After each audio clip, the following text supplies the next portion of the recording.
The chapel was so quiet I could hear the rain collecting in the gutters. Not falling, just gathering, like it was waiting for something. The pastor's voice moved through the room in slow, careful lines, but I barely heard a word. My hands were folded in my lap, fingers still, except for the soft tremor I tried to hide. And then that vibration. Faint. Almost polite, like someone knocking on a door they weren't sure I wanted opened. I slipped my hand into my pocket, feeling the cold edge of my phone, and for a moment, the whole chapel felt like it leaned with me, listening. I used to love this place. The stained glass windows, the wooden beams that held decades of whispered prayers, even the faint scent of old hymnals. It always felt like a safe space, the kind of room where people talk softly, out of respect for each other's hurts. But that morning, it felt different. Too bright in some corners. Too dark in others. As if the light itself wasn't sure where to stand. I kept my head bowed, letting my hair fall just enough to make a small curtain between me and the rest of the world. People assumed it was grief. And it was. But beneath that grief, something else was waking up. Something sharper. My thumb brushed over the screen before I dared to look. The message waited there like a held breath. I am still alive. Trust no one. The letters were too still. Too deliberate. My chest tightened, not with sorrow, but with recognition of an impossible hope. I looked up slowly, letting my eyes drift across the rows of familiar faces. Neighbors. Coworkers. People who brought casseroles and condolences. People who hugged me with soft hands and whispered that Daniel had been too young. But now every face felt practiced. Gazes lowered too quickly. Hands folded too neatly. Silence held too carefully. As if everyone here already knew something I didn't. The pastor continued, his voice gentle as he spoke about Daniel's kindness, his steadiness, his quiet loyalty. Words that should have comforted me, but instead felt like they were being wrapped around something hidden. I held my phone tighter, the message pressing into my palm like a secret trying to burn through skin. When the pastor invited us to stand, chairs scraped the floor in uneven rhythms. I rose with the rest of them, keeping my head low, the phone tucked against my leg now, the screen dimming into silence. The pallbearers stepped forward, 4 men Daniel had worked with for years. They moved carefully, their faces solemn, their movements practiced. Too practiced. Like they had rehearsed this more than once. I watched their hands. All steady. All sure. But there was something about the way they lifted the casket, a kind of stiffness in their posture, as if they were carrying more than grief. I couldn't stop staring at the lid. The dark oak. The polished finish. The small brass handles that glinted under the chapel lights. A part of me, a part one didn't want to name, expected movement from inside. Expected Daniel to knock once, maybe twice, before pushing it open and stepping out with that half-smile he always wore when he played a joke too well. I told myself it was the shock talking, the grief twisting itself into shapes. But the message made everything feel like it was balancing on the edge of something I couldn't see yet. The men carried the casket past me, their shoes thudding softly against the floorboards. Each step felt like a drumbeat. Slow. Heavy. Final. And yet, nothing about it felt final to me. As the casket neared the front doors, a draft swept through the chapel. Not cold, just unsettling. Like the room exhaled, or braced itself. I stepped out of my row, following behind the others, my gaze fixed on the small rectangular shape pressing against my dress, where the phone was hidden. It felt heavier now, as if the message had weight, mass, intention. At the doorway, the pastor paused, giving me a sympathetic nod. One that should have comforted me. One that days ago would have. But there was something in his eyes. A flicker. A hesitation. He opened his mouth like he wanted to say something more, something quiet, something important, but instead he closed it, offering only a sigh. I walked past him, careful, measured steps. The world outside was washed in gray, the sky low enough to touch. The casket gleamed under the faint light. I felt the words rising in my throat before I could stop them. Small, desperate, unsteady. Where are you? The wind carried the whisper away before anyone noticed. But inside, the question struck something deep. Something that had been waiting for a way out since the moment my phone asked me to trust no one. If Daniel was alive, if someone wanted me to believe he wasn't, then the funeral wasn't a goodbye. It was a cover. And I was standing in the middle of it, pretending to mourn a man who might be watching from somewhere just out of sight. The pallbearers continued toward the hearse, their shoulders tight, their steps too synced to be natural. The rain thickened into a soft curtain around the parking lot, muting every sound into a distant hum. I stayed under the chapel awning, my hands trembling slightly as I pulled the phone out again. The message sat there, unchanged. Unblinking. Patient. I am still alive. Trust no one. A car door slammed in the distance. Someone cleared their throat. The pastor began speaking again, guiding people toward their places. But all I could hear was the quiet pulse of those words. And the hollow space beside me where Daniel should have been. The station lobby smelled like old coffee and wet coats. A storm had just passed, leaving the floor marbled with footprints, all headed somewhere heavier than mine. I stood there for a moment, fingers curled around the strap of my bag, listening to the low hum of printers and distant phones. The world kept moving in careful, clipped rhythms, keys tapping, drawers closing, radios murmuring softly. And then I saw him, Detective Mercer, bent over his desk, a hand resting on a stack of papers as if holding them down against a wind only he could feel. For some reason, that made me swallow before walking in. His office was small, almost too neat. A single window, a single plant, a single framed photo of a fishing boat under a gray sky. Everything else was muted. Files stacked, pens lined up, nothing out of place. He gestured for me to sit without looking up from the documents in front of him. His voice was calm, the same practiced calm he used at the funeral when he offered condolences that didn't quite reach his eyes. I just want to review the accident report again, I said softly. The words seemed to float for a moment, hovering between us like they weren't sure where to land. Then he looked up. There was something in his expression, fatigue, maybe, but layered with a kind of restraint. Like he wanted to say no before I even finished the request, but he knew he couldn't. He opened the top door slowly, the metal sliding sound too sharp for the quiet room. Papers rustled. A file appeared, but not the file I expected.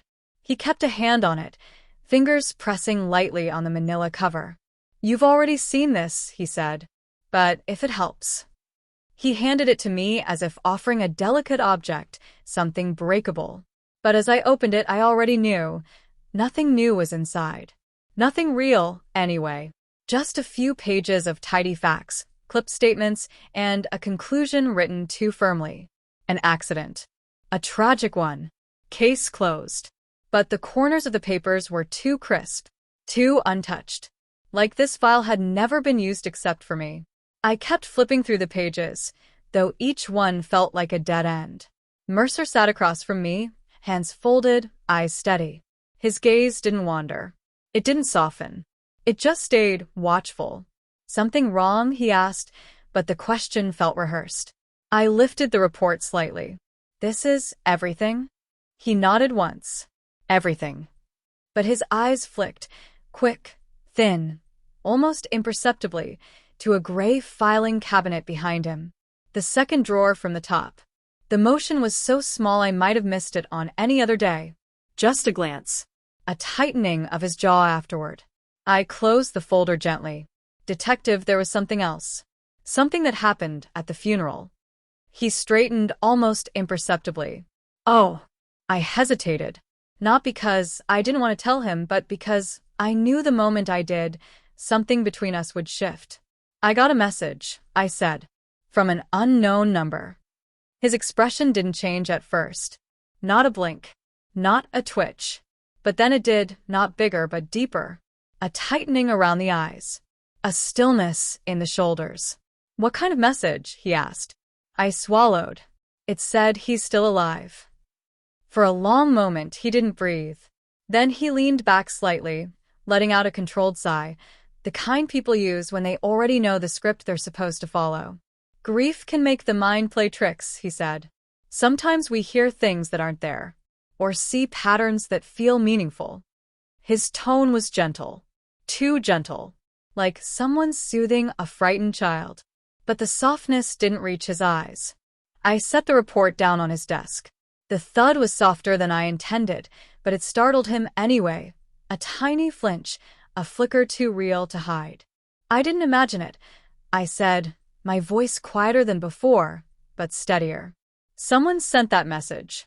At the exact moment the service began. He opened his mouth, but I continued. You don't seem surprised. His lips pressed together, just for a second. A second that told me everything his words wouldn't. Look, he said finally, clasping his hands. You've been through a lot. And your mind may be trying to resolve unfinished feelings. It's not uncommon. But his tone wavered, not in compassion, but in caution. He wasn't dismissing me because he believed what he said. He was dismissing me because he needed me to believe it. I glanced once more at the filing cabinet. That second drawer. Is there another version of this report? I asked softly. He froze. Only for a breath. But it was enough. Then he shook his head. Too quickly. No. I stood slowly, gathering my things, feeling the air between us stretch thin. He rose too, as if wanting to intercept something in my expression. You need rest, he said. Not more questions. I nodded, but the smile I gave him didn't reach my eyes, just like his condolences never reached his. The hallway outside his office was cooler, the fluorescent lights washing everything in a pale, distant glow. I walked toward the exit, each step echoing softly in the long corridor. Just before the door swung shut behind me, I turned my head.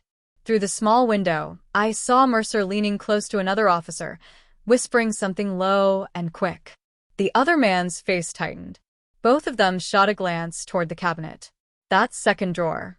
I stepped outside, the air sharp against my cheeks, the sky heavy with another storm waiting to fall. And I couldn't shake the feeling that Daniel's accident wasn't just being remembered, it was being protected. The boardwalk always sounded different after rain. Softer somehow, like the wooden planks were holding their breath. My shoes made a gentle tapping, each step leaving a faint print behind me, shining under the street lamps that flickered in long, slow pulses. The ocean murmured in the distance, steady, indifferent, its waves hidden beneath a thin sheet of fog rolling in from the water. I pulled my coat tighter, more out of habit than cold. And that's when I saw him, standing perfectly still beneath the yellow glow of a lamp. A tall figure in a long black coat, collar up, watching me like he had been waiting for me to look up. He didn't pretend otherwise. The evening had started quietly. The kind of quiet that settles into a town after a long storm, when people stay inside a little longer, letting the world dry itself off. I had needed the walk, needed space, air, anything that didn't smell like coffee from the station or the paper files Detective Mercer pretended were complete. My thoughts were thick, slow-moving things. Not heavy, exactly. Just unsettled.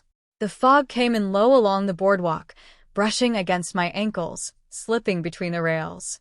It blurred the edges of everything. The benches, the boats tied up for the night, even the sound of my own footsteps. I tried to breathe in deeply, hoping it would clear something inside me. It didn't. When I first noticed the man, he was just a shape, a darker outline against the hazy evening. But as I got closer, the shape sharpened. The coat, long and heavy, shoulders squared, face shadowed but unmistakably turned toward me.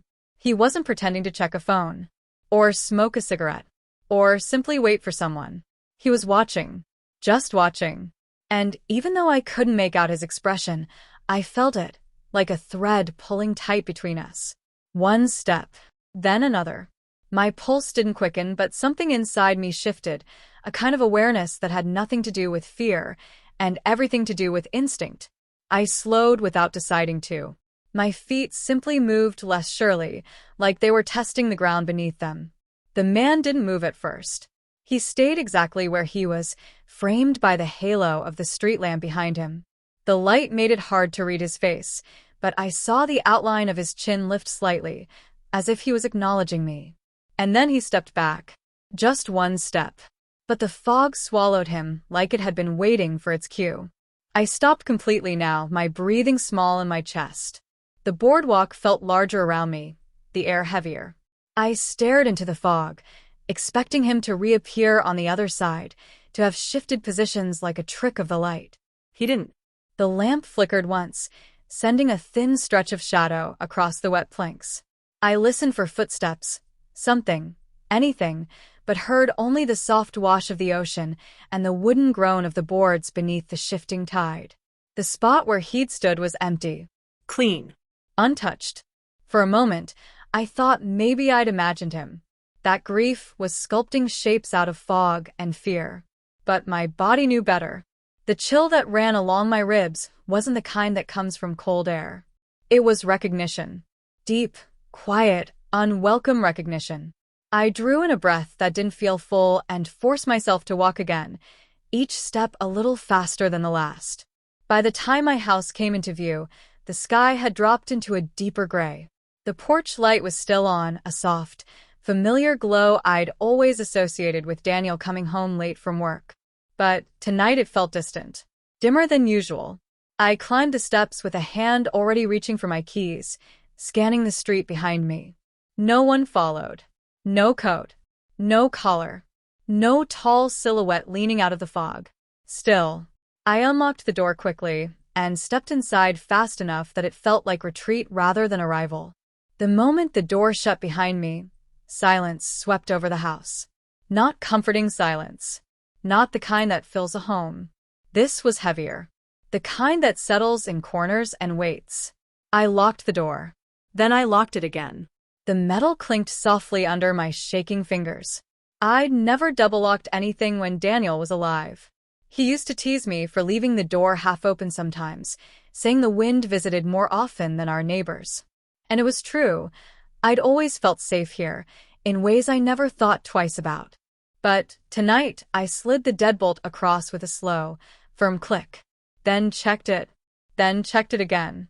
The house held its breath. Even the old refrigerator seemed to quiet down, humming low and uncertain, as if it didn't want to make noise. I moved slowly through the living room, touching surfaces I knew well. The back of the couch, the edge of the table, the picture frame on the wall, as if reminding myself this was my space. My home. But every shadow felt sharper, every corner deeper, and beneath it all, the same question pulsed in my mind. Why had that man felt familiar? I stood in the center of the living room, listening. Just listening. The quiet had a weight to it, thick, patient, almost expectant. Like the house wasn't empty at all, just waiting for the next move, the next breath, the next truth to reveal itself. I pulled the curtains closed and sat on the edge of the couch, my coat still on, damp at the hem from the walk home. My phone was in my hand before I even realized I'd taken it out. No new messages. No unknown numbers. But the memory of the man under the street lamp clung to me, sharper than the fog, deeper than fear. I whispered into the dim room, barely audible. "Who are you?" The silence didn't answer, but it felt like it was thinking. I hadn't meant to open the desk. It was just sitting there in the late afternoon light, the grain of the wood catching a dull shimmer the way skin does after a long cry. The house was too quiet again, that kind of quiet that doesn't settle, it hovers. I set my hand on the top of the desk. It felt cold. Not the kind of cold that comes from the room being chilly, the kind that comes from something left untouched for too long. I told myself I was only looking for clues, the ordinary kind. A bill, a name, anything to remind me Daniel once lived in this room. But the drawer slid open too easily. And the ordinary was nowhere to be found. Daniel never liked this desk. He bought it from a garage sale 2 summers ago, then spent half the afternoon cursing at the screws because none of them matched. He called it the most pointless piece of furniture in the house, but he kept it anyway. Maybe because it squeaked when you leaned on it, and he said the sound reminded him of his grandfather's study. I stood there, remembering that squeak. It didn't happen now. The wood didn't protest.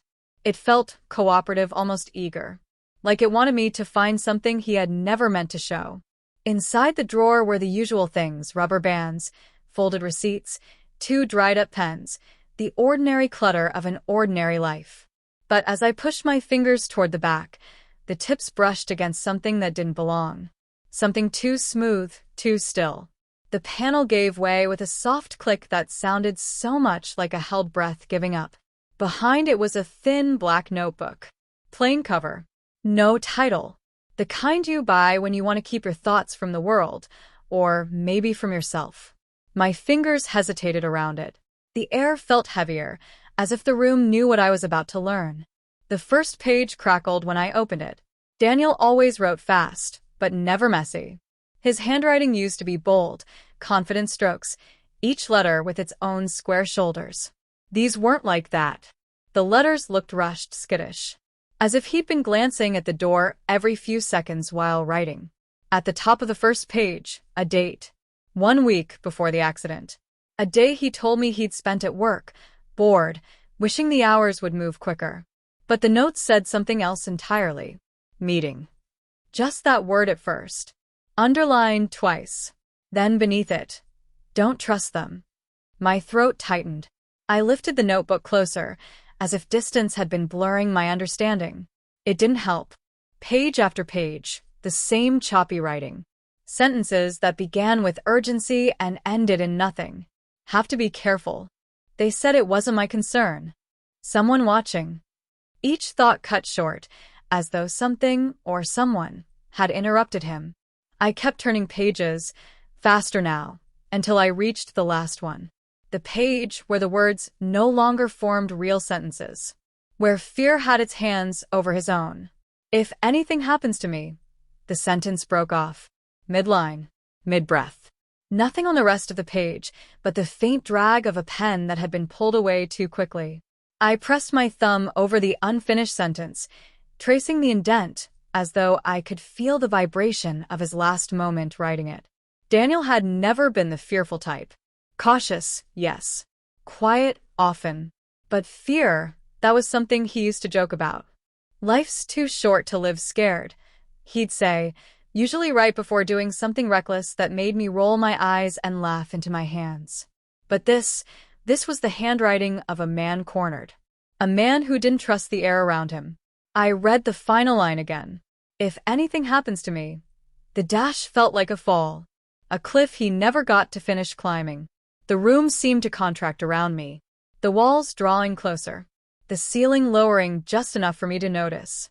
I looked toward the window. The glass was fogged at the bottom, like someone had breathed against it earlier. I told myself it was just the change in temperature. But my body didn't believe it. Why hide the notebook? Why behind the drawer panel, a place I didn't even know existed? It wasn't grief making me imagine things. It wasn't paranoia making me read into them. Daniel had been afraid. And he hadn't told me. Not a word. Not even in the way his shoulders slumped when he thought I wasn't looking. Whatever frightened him was still here in this house. I closed the notebook gently, as if the pages might bruise under too much pressure. The room had that strange sound to it, not a creak, not a hum, just the soft ringing of a truth settling into place. I slid the notebook into my coat, feeling its thinness like a heartbeat against my ribs. The hidden kind, the urgent kind. When I stepped into the hallway, the floor gave a long sigh beneath me, a sound that almost felt like a warning. Somewhere behind me, the desk drawer eased itself back into place with a quiet click, like it had closed its mouth after telling me a secret too heavy to repeat. I didn't look back, but I knew Daniel hadn't died in an accident, and whatever he feared wasn't finished with me yet. The rain had already begun when I reached their street, a thin, steady drizzle that softened the edges of everything. Cars. Lawns. Even the sound of my own steps. Mark's house looked smaller than I remembered. Quieter, too. The porch light flickered once as I stepped onto the first board, a tired little pulse, like the house was warning me that its walls were already full of secrets. I knocked, gently at first. No answer. Then a second time, just enough for the sound to carry. When the door opened, Mark stood there. Not surprised, not welcoming, just worn down in a way that made the air between us feel fragile. I hadn't seen him since the funeral. Back then, he'd looked hollow, but at least he'd met my eyes. Now he stood with one hand braced on the doorframe, as if letting me inside required permission from something behind him. "Hey," he said, barely above a whisper. His voice sounded thinner than the rain. Inside, the house smelled like old coffee and a candle that had burned too long. A living room lamp cast a soft yellow over the furniture, but the corners of the room stayed dark, like even the light didn't feel comfortable here. His wife, Jenna, hovered near the hallway, arms folded, shoulders raised, a stillness about her that felt rehearsed. She didn't greet me. She didn't smile. She just watched Mark, like she was afraid one wrong word might crack him open. "I won't stay long," I said. I found something of Daniel's. And I thought, maybe you'd know what it meant." Mark swallowed hard. The movement looked painful. He gestured to the couch, but didn't sit beside me. Instead, he chose the armchair across from it, its springs creaking as he lowered himself down. The rain pressed softly against the windows. The room pressed harder. I set the notebook on my lap. I didn't open it, just rested my hands over the cover, like placing flowers on a grave.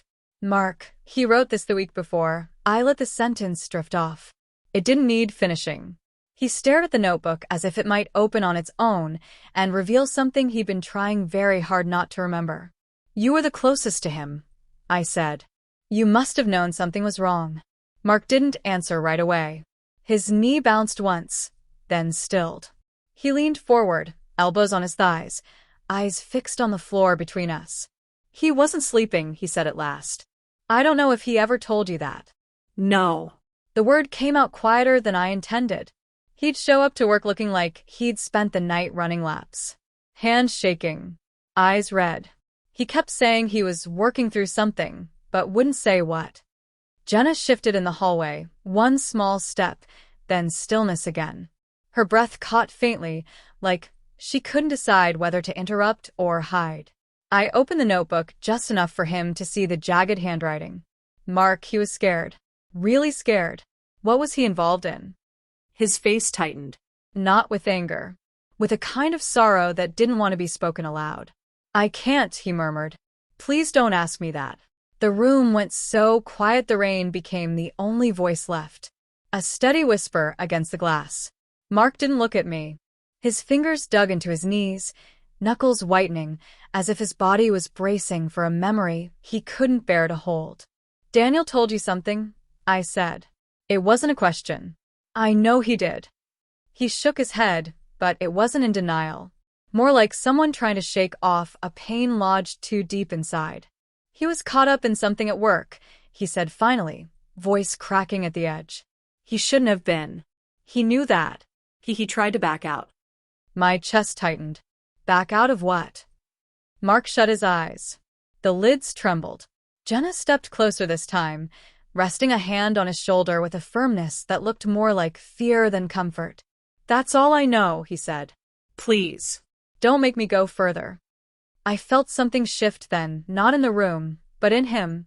A door slamming shut behind his ribs. A boundary he wasn't allowed to cross. I stood, feeling the weight of the notebook against my palm. "Mark, if Daniel was in trouble, he didn't want you involved," he cut in. It was the only sentence he delivered clearly, without hesitation. He said that. More than once. The lampshade flickered again, as if the bulb was flinching. When I stepped outside, the rain greeted me like a gentler truth. Cool on my face. Clean on my hands. A softness the air inside their house hadn't held for a long time. As I walked down the porch steps, I glanced back toward the door. Mark stood behind the glass, a dim silhouette framed by the yellow lamp. His posture was stiff, like someone carrying the weight of two secrets, the one he told me and the one he couldn't. For a moment, his hand lifted as if he meant to open the door again, to call me back. But he didn't. He just watched, rain streaking down the glass like a second layer of regret. Whatever Daniel feared, Mark feared too. And neither of them wanted me to know why. The house was quiet enough to hear the refrigerator humming in the dark. I sat on the edge of the couch, still dressed from earlier, watching the outline of my own hands resting in my lap. Nothing moved. Nothing breathed except me. Then my phone vibrated against the coffee table, One sharp, insistent buzz that cut straight through the stillness. I didn't rush to pick it up. I just watched it tremble in the dim light, like it was afraid of the message it carried. When I finally reached for it, the screen lit my face in a pale glow, and the same number stared back at me, unlisted, untraceable, and impossibly familiar. I opened the message slowly, like peeling back a bandage. "They're lying to you. Follow the lighthouse road." My chest tightened. Not in panic. More like recognition, as if some part of me had been waiting for those words. The lighthouse road wasn't a place people mention anymore. Erosion had eaten half of its cliffs, leaving the path stitched with warning signs and plastic fencing. Even the tourists avoided it. But Daniel used to cross the street just to keep his back to that shoreline. He never talked about why. He just didn't like that stretch of coast, and that was enough for me until now. I stared at the message until the letters blurred, drifting in and out like a tide pulling at the edge of my thoughts. My throat felt tight. My hands cold. The room seemed to lean closer, as if it wanted to hear what I'd decide. I stood, reached for my coat, and found my flashlight in the drawer by muscle memory alone. The beam flicked on weakly, a thin circle of pale light. Still, it would have to do. Before stepping out, I looked back at the house, the place that had once felt full of warmth. Now it felt like a witness. The night air hit me like a warning. Cold. Sharp. Smelling faintly of salt and something metallic. My footsteps echoed down the empty street, the beam from my flashlight jerking with each breath I couldn't steady. Clouds hung low, smothering the moon, so every sound seemed closer, every shadow heavier. I followed the familiar route toward the shoreline, past shuttered shops and darkened windows. The world felt deserted, as if everyone else already knew to stay inside. By the time I reached the old wooden fence that blocked the road, the wind had grown fierce, pulling strands of hair from my hood, tugging at the hem of my coat, like a hand urging me forward. The lighthouse road stretched beyond the barrier, a strip of cracked pavement swallowed by darkness. The cliffs on either side rose like broken teeth, thin layers of rock crumbling with each gust. I hesitated, just long enough for doubt to whisper, "You don't have to do this." But the message pulsed in my mind. "They're lying to you." And beneath that, a quiet echo of Daniel's handwriting, the way it had faltered in the notebook, like a man writing in fear instead of ink. I stepped over the barrier. The wind surged behind me, as if pushing me into whatever waited ahead. The road felt narrower than I remembered. Each footstep landed on uneven ground, cracks spiderwebbing beneath my boots. The flashlight beam slid over rusted guardrails, tufts of wild grass bending low, the jagged edge where the cliff fell away into black water. About 100 yards in, I stopped. Not because I heard anything, but because I felt something. A shift in the air. A pull in my ribs, like an old instinct tangled in grief and recognition. I lifted the flashlight. For a moment, the beam caught nothing but mist swirling like breath. Then a faint outline. A shape near the edge of the cliffs. Still. Watching. My throat closed. I blinked, and the shape dissolved into fog, leaving only the rhythm of waves crashing below. I took another step, then another, drawn forward by something I couldn't name. The wind roared suddenly, flinging grit across my cheek. My flashlight flickered, its beam shrinking to a weak halo. And then I saw it, a scrap of fabric caught on a broken post. Blue. Faded. Frayed at the edge in the same way Daniel's old work jacket had frayed from years of use. I reached for it with trembling fingers, but the next gust tore it free and carried it over the cliff before I could even touch it. Something deep inside me shivered. Not from cold. From knowing I was exactly where someone wanted me to be. I stood at the edge of the cliff, listening to the waves pounding the rocks below, steady, merciless, like a heartbeat gone wrong. The air tasted wetter, heavier, as if it carried the echo of someone's fear. Maybe Daniel's. Maybe mine. The flashlight dimmed to a soft glow, barely illuminating my own shoes. Still, I didn't move. Couldn't. Behind me, the wind shifted direction, soft but certain, like footsteps retreating into the dark. I whispered into the night, not expecting an answer. "Why here, Daniel?" The sea swallowed the words, just like it had swallowed the scrap of fabric. But I knew one thing as I turned back toward home, hard and steady. Whoever sent that message wasn't finished with me yet. The tide was low, but the ocean still sounded impatient. Each wave rose with a shiver of moonlight, then broke against the cliffs like it had been holding something in too long. I stood at the edge of the beach, my flashlight trembling in my hand, its beam a thin ribbon against the dark. The lighthouse towered above me, empty, blind, yet somehow still watching. For a long moment, I just listened. To the wind, to the water, to my own breath, uneven and uncertain. Then I saw them. A line of footprints pressed deep into the sand, fresh enough that the edges hadn't softened. Someone had been here. And not long ago. The beach always felt different at night, like the world had rolled backward into something older, quieter, more patient. The smell of salt sat thick on my tongue. Damp air clung to my coat. Even the sand felt colder beneath my shoes, as though it remembered every story ever whispered across it. This wasn't a place for people anymore. Not since the cliffs began to crumble. Not since the lighthouse was boarded up. Not since Daniel stopped coming here, no matter how hard I asked. I swallowed, my throat tight. The message from earlier still pressed against the back of my mind, sharp as a thorn I couldn't pull out. Follow the lighthouse road. I had, though nothing about it felt like following. More like being pulled. The beam of my flashlight skimmed the footprints. They were large. Too large for Daniel. Too wide in their stride. Whoever made them walked like they were running from something or toward it. The prints cut across the sand in a crooked path, weaving like the person hadn't been steady. My breath clouded in front of me, small and white, dissolving fast into the wind. Some part of me knew I should turn back. But the rest, the tired, heavy, searching part, moved forward. One step. Then another. The closer I got to the rocks, the harsher the ocean sounded, as if it were dragging its voice across stone. The flashlight trembled in my fingers, brushing light over the dark shapes of boulders scattered like fallen giants. The footprints grew more erratic here. Deeper. Angled. As though the person had staggered. I paused, the wind pushing against my back, as though urging me along. The sand swirled around my feet, lifting in brief, ghostly spirals. The footprints led straight toward a cluster of boulders leaning against each other, forming a crooked shelter from the wind. I stepped closer, listening. Really listening. No voices. No movement. Just the ocean inhaling and exhaling beside me. I crouched, letting the flashlight rest on the sand for support. My knees cracked in the quiet. I traced one of the footprints with my eyes. Sharp edges, clean lines. Made within the last hour. Maybe less. The footprints continued between the rocks. Then suddenly they didn't.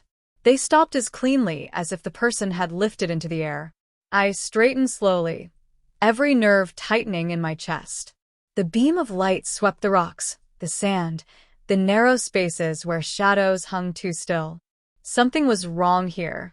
Not loud wrong. Not violent wrong. Just that quiet wrongness that tells you the world is holding its breath. I leaned in. Just a little. The air near the rocks felt colder than the rest of the beach, as if the wind dipped differently here. And that's when I smelled it. Metal. Faint, but unmistakable. It clung to the air like a forgotten warning. Rust or blood. I couldn't tell which. Maybe both. The scent wove into the wind, slipping past me, settling somewhere deep in my throat where it didn't belong. I stepped back. First one foot. Then the other. The sand shifted under my heels, grains whispering against each other. My flashlight flickered once, then steadied, the beam stretching long shadows across the rocks. The silence changed. Not louder, just fuller. A presence in it. Something behind the edges of what I could see.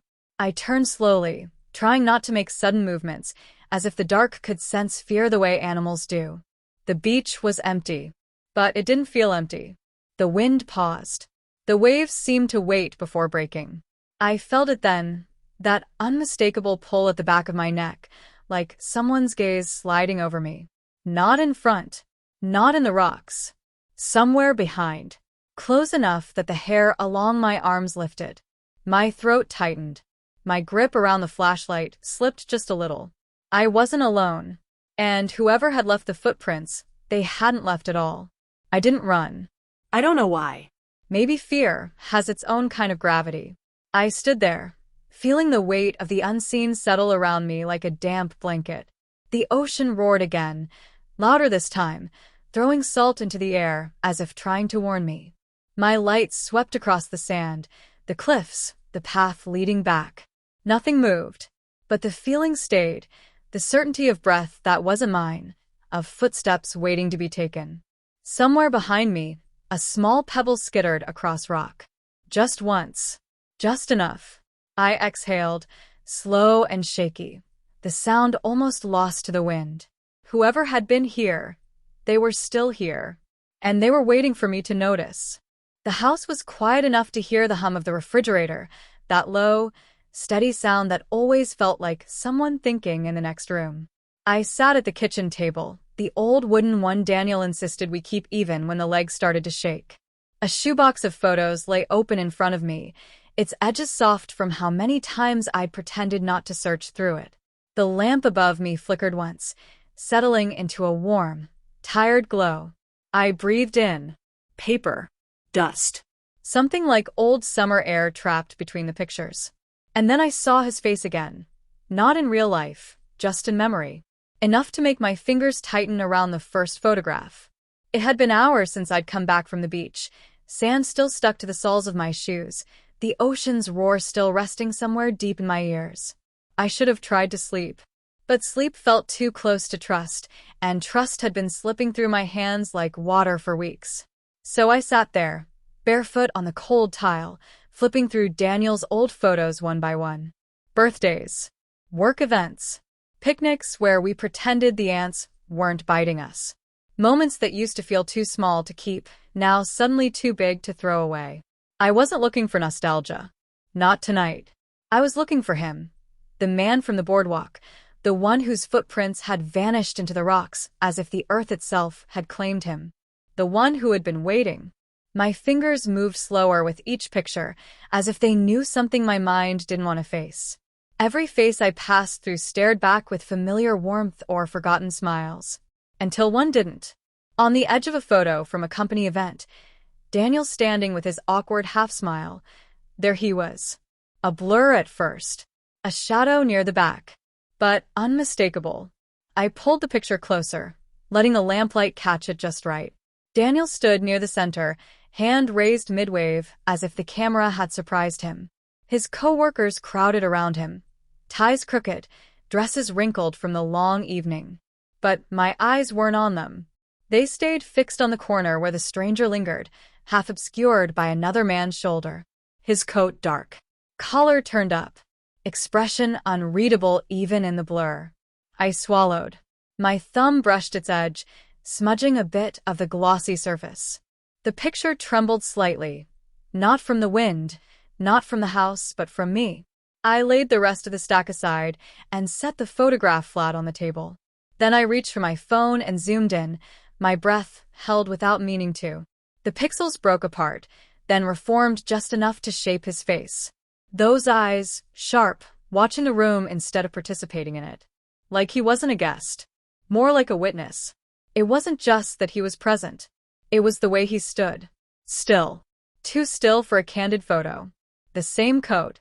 The same posture. The same stare I felt on the beach. He hadn't just appeared in my life. He'd been here long before I ever noticed. A cold certainty settled in my chest, the kind that doesn't shout. It just arrives and sits heavy. I traced Daniel's face in the picture with my thumb, then the man's. 2 years ago. That was before everything started unraveling. Before the messages.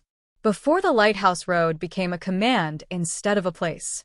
Why had Daniel never mentioned him? Daniel, who told me every irrelevant detail about his co-workers. Daniel, who always waved too long at people he barely knew. I looked again at the stranger's eyes. Even blurred, they seemed sharp. Focused. Not on the camera. Not on Daniel. On something else. Maybe someone else. A thought stirred, quiet and unwelcome. What if this man hadn't just known Daniel? What if he'd followed him, too? The refrigerator hummed louder for a moment, then clicked off, leaving the room in a strange kind of stillness. The type that makes everything sound closer. In that silence, a memory rose. Daniel coming home late, coat damp from fog, his smile stretched too thin around the edges. Me asking if everything was all right. Him answering too fast, too soft. Just long days, he had said, avoiding my eyes. Long days. Or someone watching him walk through them. I pressed the photo against my palm until the corners bent. Whatever had happened to Daniel in those final days, this man had been there. Close enough to touch him. I set the photo upright against Daniel's empty coffee mug, as if it deserved to be looked at by more than just me. The stranger's blurred face stared out, steady, patient, almost expectant. The lamp flickered again, making the shadows tremble along the walls. I gathered the rest of the photos, tucking them gently into the box, but I left that one out. Some truths need to breathe before they can be faced. I leaned back in the chair, letting the cool air settle against my skin. The house felt different now, less like a shelter, more like a place holding its breath with me. The man wasn't new to our lives. He had been watching for years. And if he'd followed Daniel this long, then he wasn't done watching me. The knock came just after sunrise, when the light was still figuring out how to enter the house. Soft at first, then firmer, like someone testing the strength of the doorframe. I was still in my robe, hands wrapped around a mug that had long since gone cold. The photo of the stranger lay on the table beside me, its bent corner pointing toward the entryway, as if it already knew who stood there. When I opened the door, Detective Mercer filled the doorway, coat damp, expression unreadable, eyes carrying that tired weight of someone who wasn't here for comfort. He didn't smile. He never did. Mercer stepped inside before the invitation could even form on my lips. His shoes left faint, wet prints across the entryway, trailing into the living room like a breadcrumb path to the truth he didn't want me to find.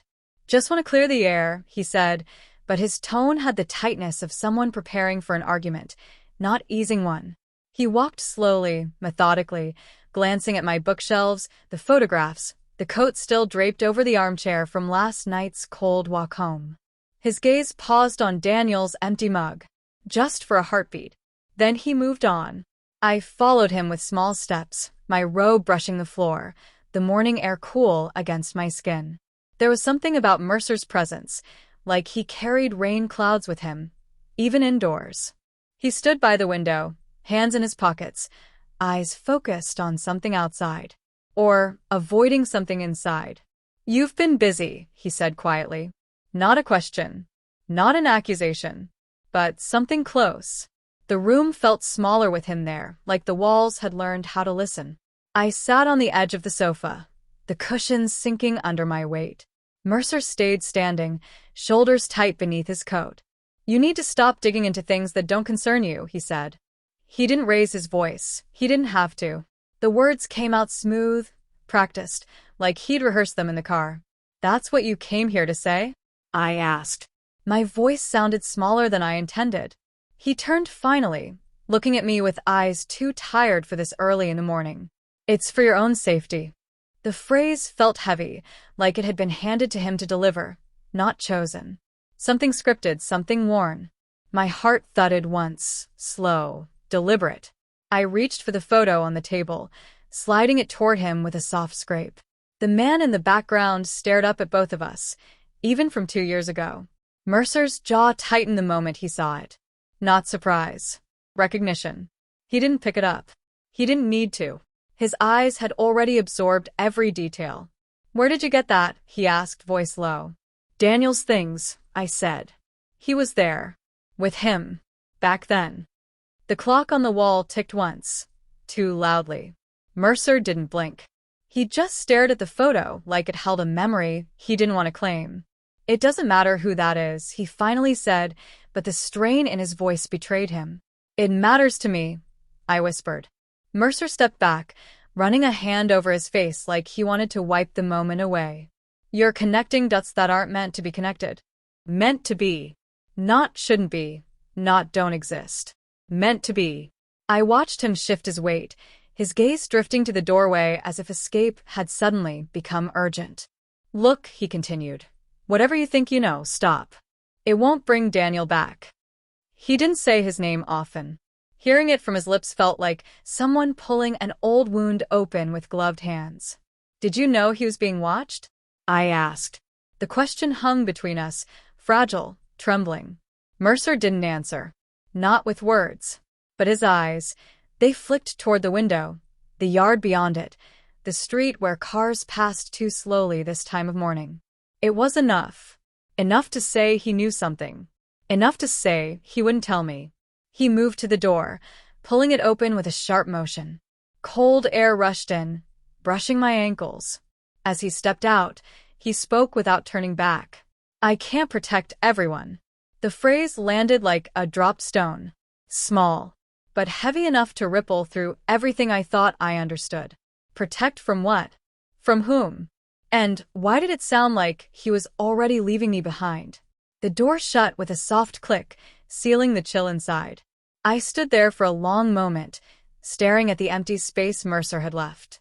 The house felt different now, like someone had shaken the dust from its corners, revealing what had always been hiding underneath. Outside, the morning light brightened slowly, uncertainly, as though it wasn't ready to commit to the new day. The photo still lay on the table, its edges bent, the stranger frozen in time. I picked it up, tracing the shadowed face with my thumb. If Mercer couldn't protect everyone, maybe Daniel had been one of the ones he couldn't save. Maybe I was next. But I wasn't done digging. Not yet. The wind pressed against the house, rattling the windows like it wanted to get inside. Shadows of the coastal pines danced across the walls, long and skeletal in the flickering light. I sat on the edge of the bed, phone in hand, watching the glow of the screen fade with each blackout. The power flickered, then returned, then flickered again, like the house itself couldn't decide if it wanted to stay awake. And then it rang. A single, sharp tone cutting through the storm. The number unlisted. No name. No history. I froze, breath shallow, pulse loud enough to drown out the wind. Every instinct screamed, not to answer. Every other part of me whispered that I had to. I let the phone sit in my palm, heavy, its smooth surface pressing into my skin. The room smelled of rain seeping through the eaves, damp wood, and the faint, lingering scent of Daniel's old cologne on the pillow beside me. My legs were drawn up under me. I could feel the tension along my spine, tight as a wire. The flickering light cast shapes across the walls, shadows that seemed to lean in, listening. Outside, the ocean's roar merged with the wind. Inside, the house felt alive, waiting.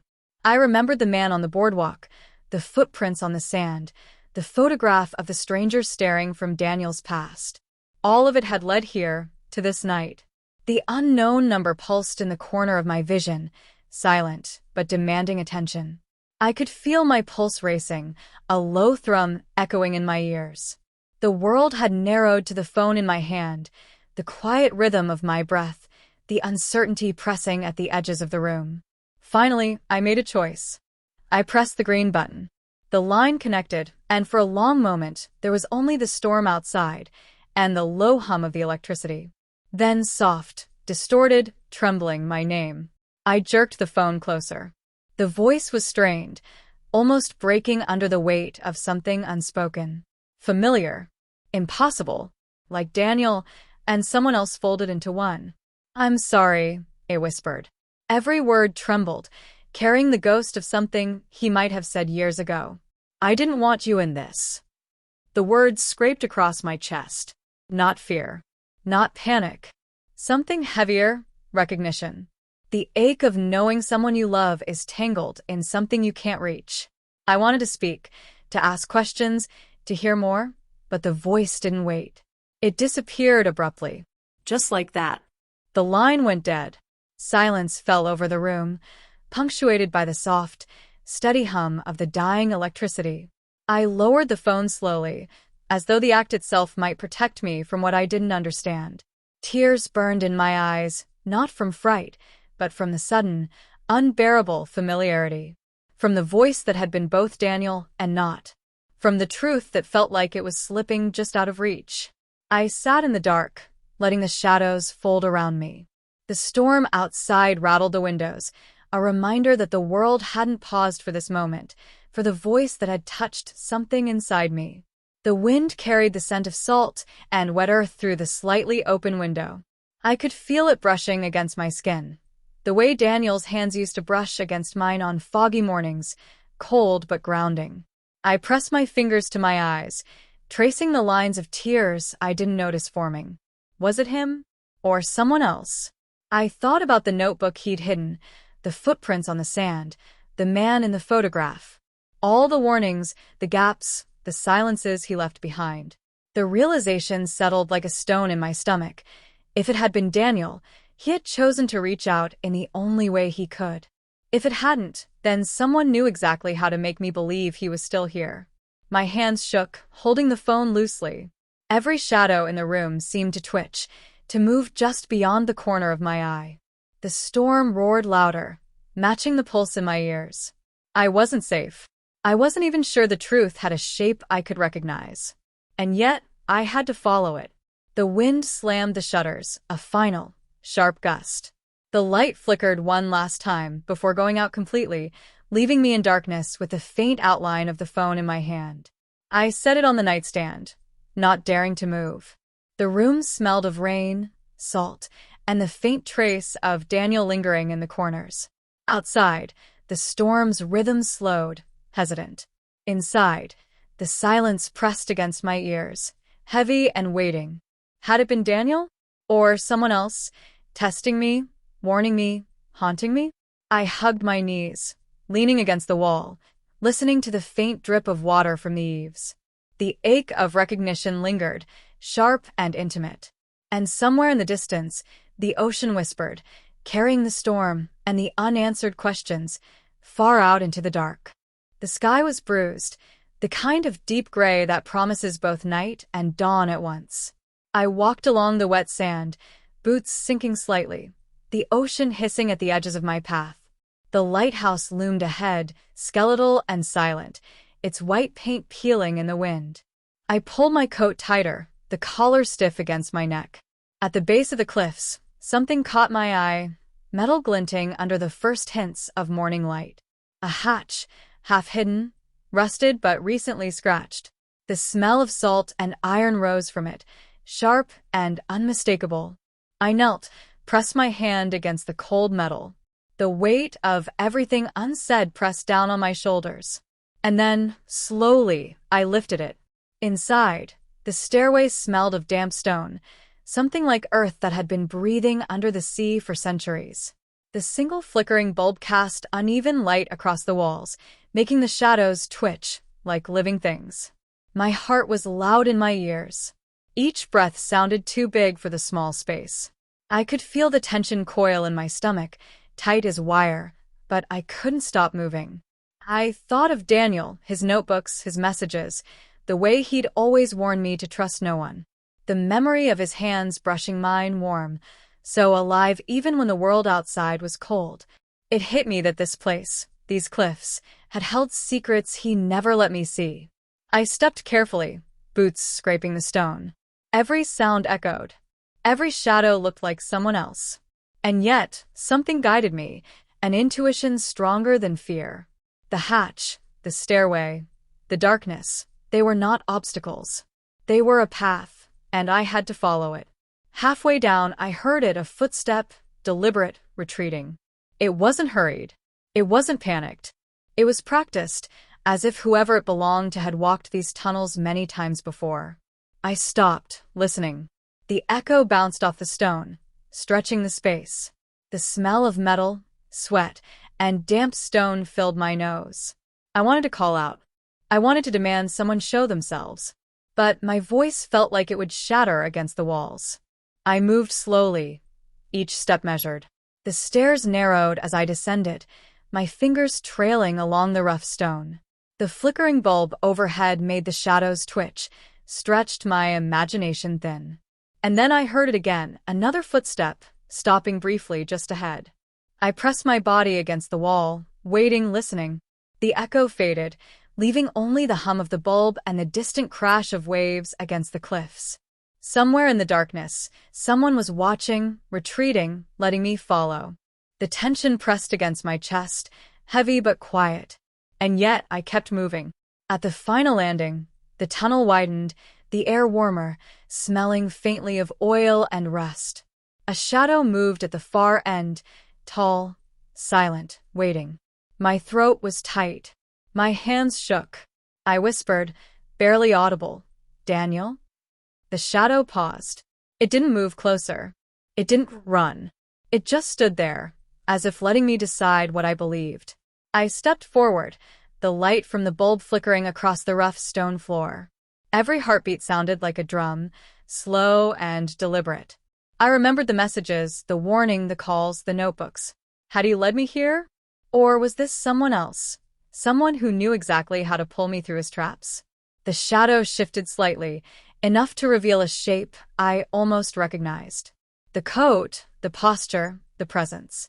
I felt a cold certainty wash over me, sharp and raw.